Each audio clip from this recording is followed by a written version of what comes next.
நம்முடைய வேட்பாளராக இங்கே நிறுத்தப்பட்டிருக்கக்கூடிய உதயசூரியன் சின்னத்திலே அண்ணன் தளபதி அவர்களுடைய ஆசி பெற்ற வேட்பாளராக நிறுத்தப்பட்டிருக்கக்கூடிய கணபதி ராஜ்குமார் அவர்களுக்கு உங்களுடைய பொன்னான வாக்குகளை உதயசூரியன் சின்னத்திலே அளித்து அவரை வெற்றி பெற செய்ய வேண்டும் என்று உங்களையெல்லாம் வேண்டி கேட்டுக்கொள்கிறேன்.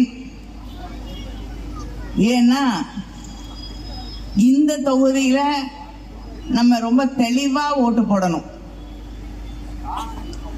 ஏன்னா மிக தப்பா போச்சுன்னா மிகப்பெரிய ஆபத்து தமிழ்நாட்டுக்கு காத்திருக்கு.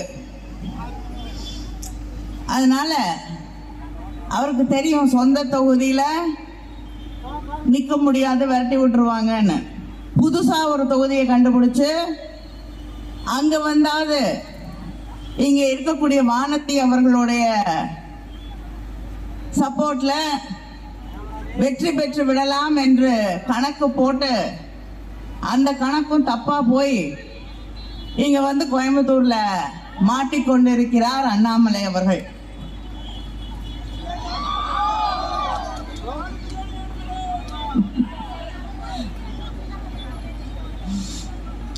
வேண்டாம் வேண்டாம், அது பொய்யா சொல்லி அது சாப்பிட்டு நாம கொண்டு நல்லது. இப்படிப்பட்ட ஒரு வேட்பாளரை எதிர்த்து தான், ஆனா போட்டி 3வது இடத்துக்கு தான் அவர் போட்டி போடணும். வெற்றி என்பது திராவிட முன்னேற்ற கழகத்திற்கு என்பது அசைக்க முடியாத உண்மை. ஆனால் தினம் பேட்டி கொடுத்து தவறான விஷயங்களை, பொய்களை அள்ளி அள்ளி வீசிக்கொண்டிருக்கலாம். இங்க அருகிலே இருக்கக்கூடிய மருதமலைக்கு திமுக தான் கரண்ட் கொடுக்கலன்னாரு. 62லயே கரண்ட் வந்துருச்சு. திமுக ஆட்சிக்கு வந்தது 67ல. அவர் 20,000 புஸ்தகம் படிச்சவர். 5 வயசுல இருந்து படிக்க ஆரம்பிச்சிருந்தா கூட ஒரு நாளைக்கு 2 புஸ்தகம் படிச்சாதான் இத்தனை புஸ்தகம் படிச்சிருக்க முடியும். படிச்ச புஸ்தகத்திலையும் உண்மை இல்லை. இதுல வேற பெருமையா சொன்னாரு, நான் கோட்டால வரல, நான் கோட்டால வரல. என் கோட்டால வந்தவங்க எல்லாம் வந்து உங்களை விட கம்மியா இருக்காங்களா? உங்களை விட சிறப்பாக செயல்படக்கூடியவர்கள், அறிவு இருக்கக்கூடியவர்கள், புத்திசாலித்தனம், நல்ல மனது இருக்கக்கூடியவர்கள் கோட்டால வந்திருக்காங்க. ஆனா நான் கோட்டால வரல, கோட்டால வரலன்னா நம்ம தம்பிங்க சகோதரிகள்லாம் சும்மா இருக்க மாட்டாங்க, தேடி எடுத்துட்டாங்க. கோட்டால தான் வந்திருக்கீங்க. தலைவர் கலைஞர் அவர்கள் உங்களுக்கு தந்த கோட்டாவில் தான் நீங்க வந்திருக்கீங்க. உண்மையை ஒத்துக்க கத்துக்கணும். ஒவ்வொரு நாளும் போய் சொன்னா நமக்கே குழப்பிடும். ஏன்னா அந்த கட்சி செயல்படுறதே அப்படித்தான். அந்த ஃபேக் பொய் நியூஸ் போடுறதுக்கே பிஜேபியில தனியா ஒரு அமைப்பே வச்சிருக்காங்க. நான் என்னுடைய சொந்த அனுபவத்தை சொல்லணும்னா, தூத்துக்குடியில காயல்பட்டினத்துல 19 தான் தேர்தல் வந்து அதுக்கு முன்னாடியே நிதி ஒதுக்கி கொடுத்திருந்தேன் ஒரு மருத்துவமனை கட்டுவதற்கு. நிதி ஒதுக்கப்பட்டு அடிக்கல் நாட்டப்பட்டு அந்த கட்டடமும் கட்டி முடிச்சு மக்களுடைய பயன்பாட்டிற்கு தரப்பட்டு விட்டது. ஆனா அடிக்கல் நாட்டணும்ல, அந்த போட்டோவை எடுத்து போட்டு இவங்க எய்ம்ஸ் கட்டி முடிக்கல, எய்ம்ஸ் கட்டி முடிக்கலன்னு சொல்றாங்க. ஒரு சின்ன ஹாஸ்பிட்டல்லையே 19 அடிக்கல் நாட்டதை கட்டி முடிக்கலன்னு. எனக்கு ஒரே சந்தேகம், நம்ம தானே போய் திறந்து வச்சு டாக்டர் இருந்தாங்க, அதுக்கப்புறமும் ஒரு தடவை போய் பார்த்துருக்கோமே அப்படின்னு போட்டோஸ் எல்லாம் திருப்பி எடுத்து அப்புறம் போட சொன்னா, இவங்க கட்டி முடித்து மக்கள் பயன்படுத்தி கொண்டிருக்கக்கூடிய ஒரு ஹாஸ்பிட்டல் என்னோட தொகுதியிலேயே அடிக்கல் நாட்டப்பட்ட போட்டோவை எடுத்து பண்ணவே இல்லைன்றாங்க. இப்படித்தான் ஒவ்வொரு இடத்திலும் பொய்யான செய்திகளை பரப்பி மக்களுக்கு இடையே, கிறிஸ்தவர்களுக்கும் இந்துக்களுக்கும் இடையே, இஸ்லாமியர்களுக்கும் கிறிஸ்தவர்களுக்கும் இடையே என்று பிரச்சனைகளை தொடர்ந்து உருவாக்கி இந்த நாட்டில் யாருமே நிம்மதியா அமைதியா வாழ முடியாது, வாழக்கூடாது என்ற அந்த நிலையை இவர்கள் உருவாக்கி வச்சிருக்காங்க பிஜேபி. நான் ஒண்ணு தமிழ்நாட்டில் இப்ப நிம்மதியா நாம் வாழ்ந்து கொண்டிருக்கிறோம். உங்களுடைய ஆசை கனவு என்ன?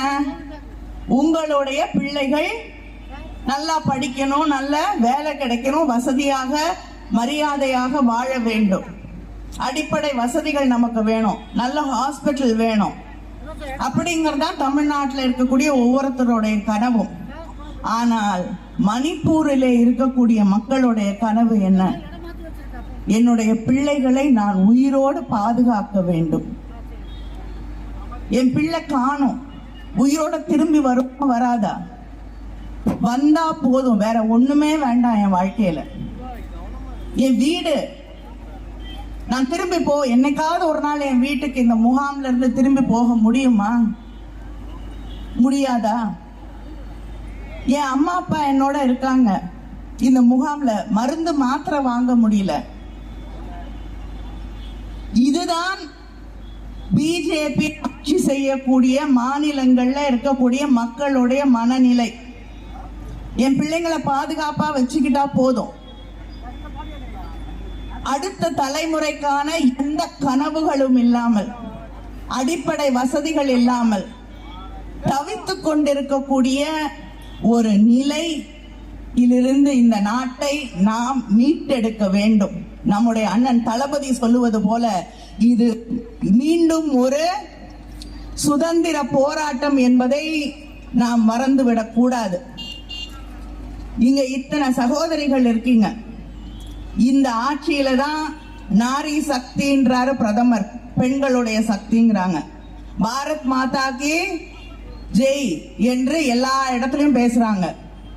ஆனா இந்த ஆட்சியிலே பெண்களுடைய நிலை என்ன? மணிப்பூர்ல 2 பெண்கள் 1000 பேரால் துன்பப்படுத்தப்பட்டார்கள், பாலியல் ரீதியாக கொடூரமாக நடத்தப்பட்டார்கள். ஒரு நாள் பிரதமர் அவங்களுக்கு எப்படி இருக்காங்கன்னு கேட்டிருக்காரா? இல்லை. இந்த பிஜேபி நாடாளுமன்ற உறுப்பினர்கள்ல 44 நாடாளுமன்ற உறுப்பினர்கள் மேல பாலியல் குற்றச்சாட்டுகள் இருக்கு. எம்பிக்களாக இருக்கக்கூடியவர்கள் மேல 44 பேர் மேல பாலியல் குற்றச்சாட்டுகள் இருக்கு. இவங்க ஆட்சிக்கு வந்த பிறகு, பாஜக ஆட்சிக்கு வந்த பிறகு இந்த நாட்டில் பெண்கள் மீதான பாலியல் கொடுமைகள், பெண்கள் மீதான கொடூரங்கள் 2 மடங்கா இருக்கு. குழந்தைகள் மீதான வன்முறைகள் 2 மடங்கா இருக்கு. ஏன்னா மல்யுத்த வீராங்கனைகள் டெல்லியில போராடினாங்க இல்லையா? தனக்கு நடந்த குற்றத்தை, தவறை தட்டி கேட்கணும் அரசாங்கம்னு. ஆனா அந்த எம்பி பிரிஜ்பூஷன் சிங் மேல ஏதாவது வழக்கா விசாரணையா நடத்திருக்காங்களா? கிடையாது. இப்படி தன்னோட இருக்கக்கூடிய எல்லாரையும் பாதுகாத்து என்ன தவறு செஞ்சாலும் பாதுகாப்பாங்க. ஆனா எதிர்த்து கேள்வி கேட்டீங்கன்னா, சேலத்துல 2 விவசாயிகள், ஒரு பிஜேபி ஆசாமி அவங்களோட இடத்தை பிடுங்க பார்த்தார், திருட பார்த்தார். அதுக்கு எதிராக குரல் கொடுத்து 2 விவசாயிகள், முதியோர் பென்ஷன் வாங்குற விவசாயிங்க, அவங்க மேல இடி கேஸ். விவசாயிகள், ஏழை விவசாயிகள் மேல பிஜேபிக்கு எதிராக குரல் கொடுத்தாங்கன்னு இடி கேஸ் போடுறாங்க. அதே அரசாங்கம் தான் எதிர்கட்சிகள் மேல இன்கம் டாக்ஸ், சிபிஐ, இடி. ஆனா அதே அரசியல்வாதி தான் இருக்கிற கட்சியை விட்டு பிஜேபி இருந்தாங்கன்னா, பெரிய வாஷிங் மெஷின் வச்சிருக்காங்கல்ல, அந்த வாஷிங் மெஷின்ல போட்டு துவைச்சு எடுத்து சுத்தமா தொங்க விட்டுவாங்க. விளைவிலேர்னு இருக்காங்க பாருங்கன்னு, அவ்வளவு சுத்தமா இருக்காங்க பாருங்கன்னு. 7 வருஷம் நடக்கும் கேஸ், 8 வருஷம் நடக்கிற கேஸ் எல்லாம் பிஜேபியில போய் சேர்ந்தா மாயமாக மறைந்து விடும். இவங்களுடைய ஊழல்ங்கிறது சட்டப்பூர்வமான ஊழல். தேர்தல் பத்திரம்னு ஒண்ணு கண்டுபிடிச்சு அதை சட்டப்பூர்வமாக்கி இந்தியாவில் இருக்க எல்லா கட்சியும் சேர்த்து ஒரு பக்கம் வச்சீங்கன்னா, பிஜேபி ஒரு பக்கம் வச்சீங்கன்னா, முக்கால்வாசி தேர்தல் பத்திரம் பிஜேபிக்கு தான் வந்திருக்கு. அதுவும் எப்படி வாங்கியிருக்காங்க? ஒருத்தர் மேல விசாரணை, இடி ரெய்டு விட்டுருவாங்க. ரெய்டு விட்டு கொஞ்ச நாள்ல அவங்க தேர்தல் பத்திரம் வாங்கிடுவார் அந்த கம்பெனியோட முதலாளி. வாங்கின அப்புறம் ரெய்டு மூடிடுவாங்க, கேஸ மூடிடுவாங்க, முடிஞ்சு போச்சு. அடுத்து இன்னொருத்தர் கோடெக் மஹேந்திரான்ற ஒரு பேங்க், அவங்களுக்கும் ரிசர்வ் பேங்க் ஆஃப் இந்தியாவுக்கும் ஒரு தகராறு. அந்த தகராறு கோர்ட்டுக்கு போகுது. கோர்ட்ல விசாரணை நடந்து கொண்டிருக்கிறது. அந்த நேரத்திலேயே திடீர்னு கோடக் மஹேந்திரா 10 கோடிக்கு தேர்தல் பத்திரம் பிஜேபிக்காக வாங்குறாங்க. வாங்கி கொஞ்ச நாள்லயே இந்திய சரித்திரத்திலேயே இல்லாத அளவுக்கு ரிசர்வ் பேங்க் இவங்க கேட்டதுக்கு ஒத்துக்கிறாங்க. ஒத்துக்கிட்ட அப்புறம் மறுபடியும் 50 கோடி ரூபாய் பிஜேபிக்கு வழங்கப்படுகிறது. இதுதான் தேர்தல் பத்திரம், சட்டப்பூர்வமான ஊழல். இவங்க மற்றவர்களுடைய ஊழலை பத்தி, குறைகளை பற்றி சொல்கிறார்கள். நம்ம ஒரு முதலமைச்சர், டெல்லியோட முதலமைச்சர் அரவிந்த் கெஜ்ரிவால், அவரை சிறையில வச்சிருக்காங்க. துணை முதலமைச்சரையும் சிறையில வச்சிருக்காங்க. ஆனா அந்த குற்றத்தில் பங்கேற்கக்கூடியதாக சொல்லப்படுகிற ரெட்டி என்பவர் யாருக்கு அதிகமா தேர்தல் பத்திரம் கொடுத்திருக்காரு? பிஜேபிக்கு. அப்ப யார் ஜெயில இருக்கணும், யார் வெளியில இருக்கணும்? காசு வாங்கணுங்க உள்ள இருக்கணும், வாங்காதவங்க வெளியில இருக்கணும். ஆனா அரவிந்த் கெஜ்ரிவால் இவங்களை எதிர்த்து பேசுறார், சிசோடியா இவங்களை எதிர்த்து பேசுறார். அதனால உள்ள வச்சுட்டு இவங்க வெளியில இருக்காங்க. ஒன்றை நாம் நினைவிலே வைத்துக் கொள்ள வேண்டும், இந்த தேர்தல்ல நிச்சயமா பிஜேபி மறுபடியும் ஆட்சிக்கு வர்றதுக்கான வாய்ப்பே கிடையாது, முடிஞ்சது.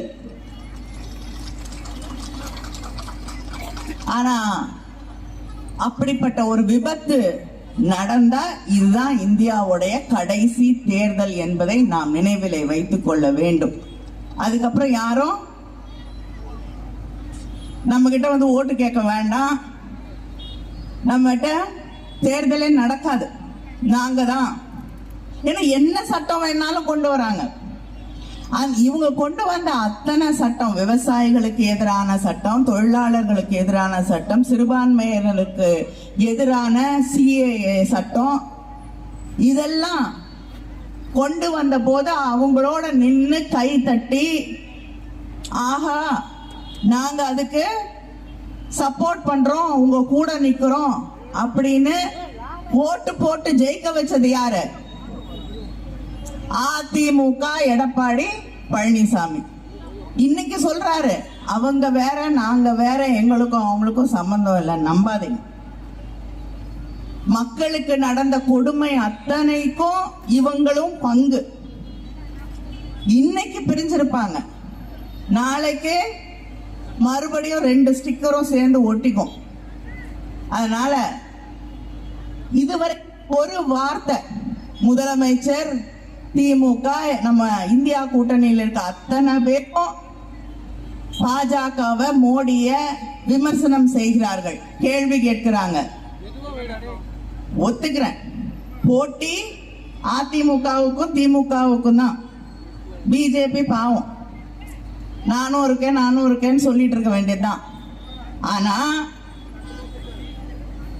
இதுவரைக்கும் ஒரு வார்த்தை பிரதமரையோ பிஜேபியையோ விமர்சனம் செஞ்சு பேசி இருக்காரா எடப்பாடி?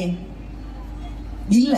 அவருக்கு என்னமோ இது அசெம்பிளி தேர்தல் 26 வந்துருச்சுன்ட்டு முதலமைச்சரை பத்தி தான் பேசிக்கிட்டு இருக்காரே தவிர திமுக ஆட்சியை மட்டும் தான் பேசிக்கிட்டு இருக்காரே தவிர மோடியை பத்தி ஒரு வார்த்தை பேசல. ஏன்னா திருப்பி போய் கை கட்டிக்கிட்டு நிக்கணும்ல அவர் முன்னாடி. அதனால இப்படி ஏமாற்றி கொண்டு இங்கே வந்து 2 பேரும் ஓட்டு கேட்க வருவாங்க. அவர்களை திருப்பி அனுப்ப வேண்டிய நேரம் இது, கேள்வி கேட்க வேண்டிய நேரம் இது. ஏன்னா இந்த பகுதியில் சிறு குறு தொழில்கள் மிக அதிகமாக இருக்கக்கூடிய பகுதி இந்த பகுதி. இருக்கக்கூடிய பகுதி இந்த பகுதி. ஜிஎஸ்டி வந்த பிறகு கிட்டத்தட்ட 50,000 தொழிற்சாலைகளை மூடி இருக்கக்கூடிய பெருமை எடப்பாடி பழனிசாமிக்கும் மோடிக்கும் இருக்கு. இந்தியா முழுவதும் கணக்கெடுத்துக்கிட்டீங்கன்னா 25% சிறு குறு தொழிற்சாலைகள் ஜிஎஸ்டியால மூடப்பட்டிருக்கிறது. வேலை வாய்ப்பு கொடுக்கிற 2 கோடி வேலை வாய்ப்பு ஒரு வருஷத்துக்குன்னாரு மோடி. ஒரு வேலை வாங்கி தரல. போய் கேட்டா பக்கோடா போட அதுவும் வேலை தாங்கிறாங்க. ஆனா இருந்த தொழிற்சாலைகளை இங்க இருக்கக்கூடிய சின்ன சின்ன கடைகள் இருக்கு, அவங்களுக்கு ஜிஎஸ்டி போட்டு ஜிஎஸ்டி ஃபார்மை சரியா ஃபில்அப் பண்ணலன்னா அதுக்கு தவறு என்று சொல்லி அதுக்கு அபராதம் போட்டு அவங்கள சித்திரவதை செய்து கொண்டிருக்கக்கூடிய ஆட்சிதான் பிஜேபி ஆட்சி. போன வருஷம் கூட இந்த பகுதியில் இருக்கக்கூடிய சிறு குறு தொழிற்சாலைகளை நடத்தி கொண்டிருக்கக்கூடியவர்கள் ஒரு பெரிய மாநாடு நடத்தினாங்க. மாநாடு நடத்தி ஜிஎஸ்டியை சரி பண்ணி கொடுங்கன்னாங்க. காதலியே வாங்கல. நம்முடைய ஆட்சி ஒன்றியத்திலே இந்தியா கூட்டணி ஆட்சி வரும் பொழுது இந்த ஜிஎஸ்டியில் இருக்கக்கூடிய குழப்பங்கள் எல்லாம் சரி செய்யப்படும் என்று நம்முடைய முதலமைச்சர் அண்ணன் தளபதி அவர்கள் வாக்குறுதி அளித்திருக்கிறார்கள். அது நிச்சயமாக சரி செய்யப்படும். அதே போல விவசாயிகள் போராடிட்டு இருக்காங்க. எதுக்காக? அடிப்படை ஆதார விலை வேண்டும் என்பதற்காக. அந்த அடிப்படை ஆதார விலையை கொடுக்க கூடாதுன்னு சொல்லிட்டு, விவசாயிகளோட கடனை ரத்து பண்ணக்கூடாதுன்னு சொல்லிட்டு உட்கார்ந்துகிட்டு இருக்கக்கூடிய ஆட்சி தான் பிஜேபி ஆட்சி. ஆனா கடனை ரத்து செஞ்சிருக்காங்க. ரொம்ப கஷ்டப்படுறாங்கல்ல அந்த கார்ப்பரேட் நிறுவனங்கள், பேங்க் எல்லாம் மோசடி பண்றாங்களே, அவங்களுக்கு கடனை ரத்து செஞ்சிருக்காங்க. எவ்வளவு? 68,700 கோடிக்கு மேல அவர்களுக்கு கார்ப்பரேட் நிறுவனங்களுக்கு கடன் ரத்து செய்யப்பட்டிருக்கிறது. நம்ம கேட்டுட்டு இருக்கோம், கோயம்புத்தூர் ஏர்போர்ட்டை விரிவுபடுத்தி பல நாட்டு விமானங்கள் வந்து இறங்கக்கூடிய விமான நிலையமாக அதை மேம்படுத்தி தர வேண்டும் என்று பண்ண முடியல, பண்ண மாட்டேங்கிறாங்க பாவம். ஆனா அம்பானி வீட்டு கல்யாணத்துக்கு 10 நாள்ல நம்முடைய பாதுகாப்பு படையின் கையிலே இருந்த ஒரு ஏர்போர்ட்டை பன்னாட்டு விமான நிலையமாக மாத்தி அவங்களுக்கு கல்யாணத்துக்கு கிஃப்டா கொடுத்தவர் தான், அந்த பெருமையோடு இருக்கக்கூடியவர் தான் நம்முடைய பிரதமர். அதனால இந்த ஆட்சி அதானிகளுக்கும் அம்பானிகளுக்குமான ஆட்சி, சாதாரண சாமானிய மக்களுக்கான ஆட்சி கிடையாது என்பதை நாம் புரிந்து கொள்ள வேண்டும். கேஸ் சிலிண்டர் விலை மோடி ஆட்சிக்கு வந்த பொழுது 410 ரூபாய் மானியம் கொடுக்கிறேன்னாரு. யாருக்கு மானியம் வந்ததுன்னு யாருக்குமே தெரியாது. இப்ப விலை என்ன?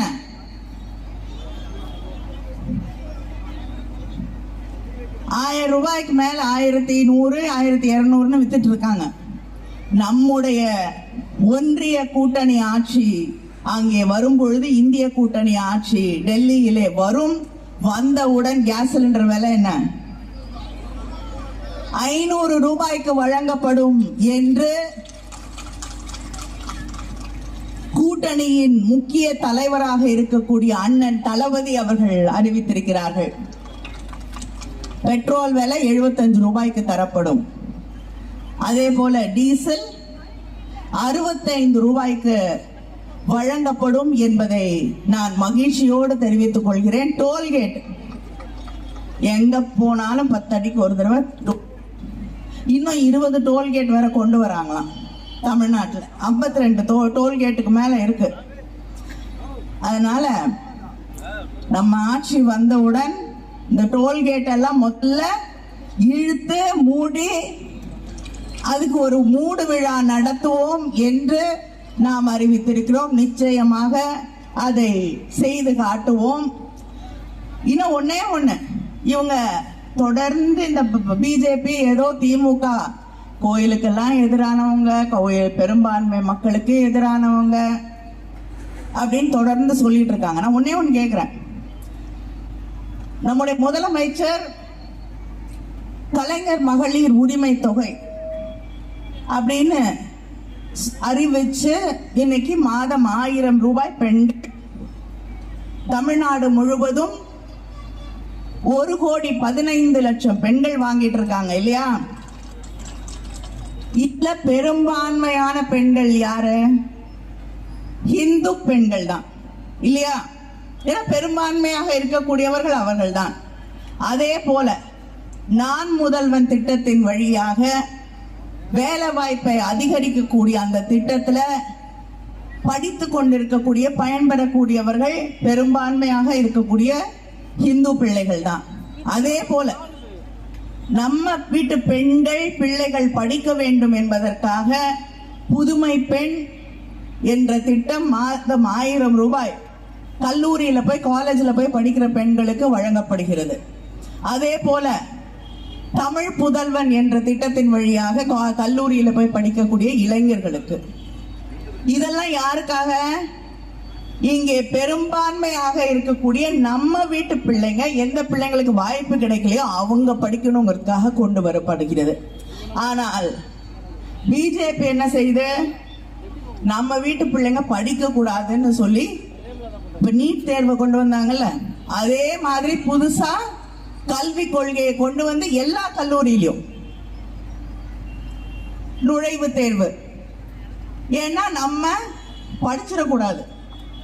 ஒரு காலகட்டத்தில் வச்சிருந்தாங்கல்ல அடிமைய மாதிரி, அதே நிலைமைக்கு நம்மளை கொண்டு வந்து நிறுத்தணும் அப்படி நினைக்கக்கூடியவர்கள் தான் பெரும்பான்மை மக்களுக்கு பெரும்பாலும் எதிராக இருக்கக்கூடியவர்கள் தான் பிஜேபி என்பதை நாம் உணர்ந்து கொள்ள வேண்டும். நமக்காக தான் இடஒதுக்கீட்டிற்காக நம்முடைய தந்தை பெரியார், பேரறிஞர் அண்ணா, தலைவர் கலைஞர், இன்று அண்ணன் தளபதி வரை போராடி கொண்டிருப்பது பெரும்பான்மை மக்களுடைய பிள்ளைகள் படித்து தலை நிமிர்ந்து வாழ வேண்டும் என்பதற்காக. கோயில் எங்களுக்கு கொடுத்துருங்க நாங்க பாத்துக்கிறோங்கிறீங்களே, எத்தனை கோயில்களுக்கு நம்முடைய ஆட்சி வந்த பிறகு கிட்டத்தட்ட 1339 கோயிலுக்கு குடமுழக்கு செய்திருக்கக்கூடிய ஆட்சி அண்ணன் தளபதியோடைய திராவிட மாடல் ஆட்சி. காசே இல்லாத எல்லா கோயிலும் பெரிய பணக்கார கோயில் இல்ல, கோயில்ல பூஜையே நடத்த முடியாத எத்தனையோ கோயில் இருக்கு. அந்த கோயிலுக்கெல்லாம் கொடுத்துட்டு இருந்த நிதியை 1 லட்சத்திலிருந்து 2 லட்சமாக உயர்த்தி தந்தது அண்ணன் தளபதி அவர்களுடைய ஆட்சி. அதே போல ஒரு பூஜை கூட செய்ய முடியாம இருந்த கிட்டத்தட்ட 13,000 கோயிலுக்கு நிதியை உயர்த்தி வழங்கி 130 கோடி ரூபாயை ஒதுக்கீடு செஞ்சு அத்தனை கோயிலையும் பூஜை நடத்துவதற்கு ஏற்பாடு செய்திருக்கக்கூடிய ஆட்சி திராவிட முன்னேற்ற கழக ஆட்சி. யாருக்கு கடவுள் நம்பிக்கை இருக்கு இல்லைங்கிறது முக்கியம் அல்ல, நம்பக்கூடியவர்களை யார் பாதுகாக்கிறாங்க அப்படிங்கிறது தான் முக்கியம். காலை உணவு திட்டம், நம்ம வீட்டு பிள்ளைங்க பசியோட மதியானம் வரைக்கும் காத்திருக்க கூடாது என்று அங்க இருக்கக்கூடிய மத்திய அரசாங்கம் என்ன பண்ணுது? நம்முடைய நிதியெல்லாம் பிடிங்கிட்டு போயிடுறாங்க, நம்முடைய வருமானத்தை எல்லாம் பிடிங்கிட்டு போயிடுறாங்க. வரின்னு 1 ரூபாய் கொடுத்தா 25 காசு கொடுக்கறாங்க திருப்பி. உத்தரப்பிரதேசத்துக்கு 1 ரூபாய் கொடுத்தா 2 ரூபாய் திருப்பி கொடுக்கறாங்க. ஆனா இத்தனை நெருக்கடியிலும் உங்களுக்கு பஸ்ல கட்டணம் இல்லாத விடியல் பயணம்,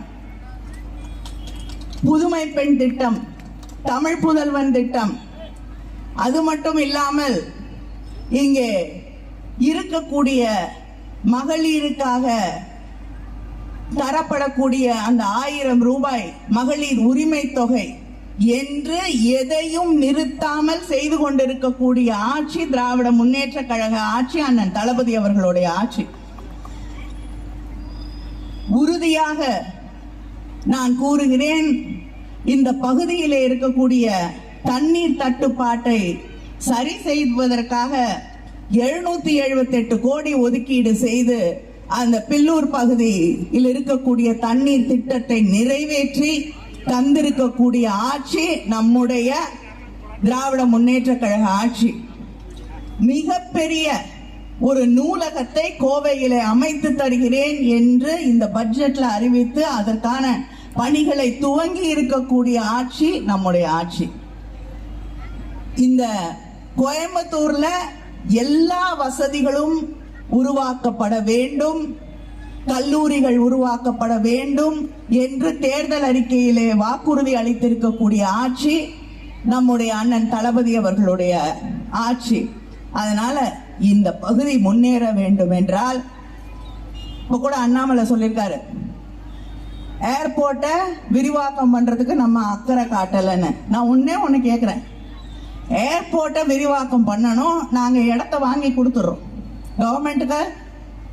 ஏர்போர்ட் விரிவானா மக்களுக்கு பயன்பட்ட மகிழ்ச்சி, இடத்த வாங்கி கொடுத்துடுறோம். நீங்க வாங்கி வச்சுக்கிட்டு அதை கொண்டு போய் அதானிக்கும் அம்பானிக்கும் கொடுக்குறீங்களே, யார் வீட்டு காசு? தமிழ் மக்களுடைய காசு. உங்க வரி பணத்துல வாங்கக்கூடிய இடத்தை நீங்க ஒரு அரசாங்கம் அப்படின்னு நினைச்சு உங்களுக்கு நாங்க இலவசமா கொடுக்கிறோம். இலவசமா வாங்குற தமிழ்நாட்டு நிலத்தை நீங்க கொண்டு போய் கார்ப்பரேட் கம்பெனியில கொடுக்கறதுக்கு நாங்க எதுக்கு உங்களுக்கு இடத்தை தமிழ்நாடு மக்களுடைய காசை செலவழித்து வாங்க வேண்டும்? இதை கேட்டால் பதில் இல்லை. நீ தனியாருக்கு விற்க போறப்ப எங்களுக்கு என்ன செய்ய போறேன்னு கேட்டா, தமிழ் மக்களுக்கு என்ன செய்ய போறேன்னு பதில் இல்லை. என்ன செய்யறது? நாங்க அதானி அம்பானிக்காக ஆட்சி நடத்தக்கூடிய ஆட்சி இல்லை, மக்களுக்கான ஆட்சி. சாதாரண சாமானிய ஒதுக்கப்பட்ட மக்களுக்கான ஆட்சி. விரைவிலே இந்த திராவிட மாடல் ஆட்சியின் நீட்சி ஒன்றியத்திலும் உருவாகும். இந்த நாடு மறுபடியும் மீட்கப்படும்.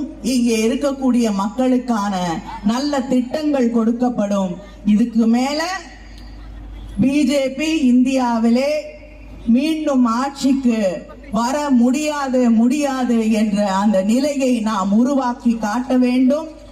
நாடும் நமதே, 40ம் நமதே என்ற அந்த நிலையை உருவாக்க இங்கே இந்த தொகுதியிலே, கோவையிலே நம்முடைய வேட்பாளர், உங்களுக்காக பணியாற்றக்கூடிய வேட்பாளர், நீங்கள் கூப்பிட்ட குரலுக்கு ஓடோடி வரக்கூடிய வேட்பாளர், உண்மையை பேசக்கூடிய வேட்பாளர் கணபதி ராஜகுமார் அவர்களுக்கு உதயசூரியன் சின்னத்திலே வாக்களித்து அவரை வெற்றி பெற செய்ய வேண்டும் என்று உங்களை எல்லாம் கேட்டுக்கொண்டேன். மறவாதீர்கள், உங்கள் சின்னம் தலைவர் கலைஞரின் சின்னம், அண்ணன் தளபதியின் சின்னம். நன்றி, வணக்கம்.